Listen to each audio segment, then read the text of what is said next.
దడి మీద పూసిన ఈ గుమ్మడి పూతలు పెంపుకరాయే బంగారు సెల్లలు తీరొక్క పూలతో నింపాలి గంపలు బతుకమ్మను పేర్చాలి అమ్మ లక్కలు నిండుగా విరబూసిన ముద్ద బంతులు నిండుగా విరబూసిన ముద్ద బంతులు తంగేడు పువ్వులతో గునుగూచే మంతులతో దడి మీద పూసిన ఈ గుమ్మడి పూతలు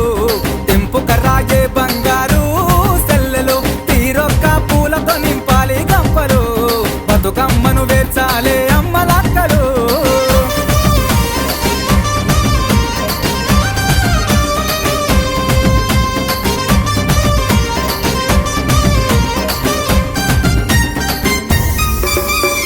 అక్క చెల్లెళ్ళంతా నగాదారిలో పుట్టింటికి చేరవచ్చే నగా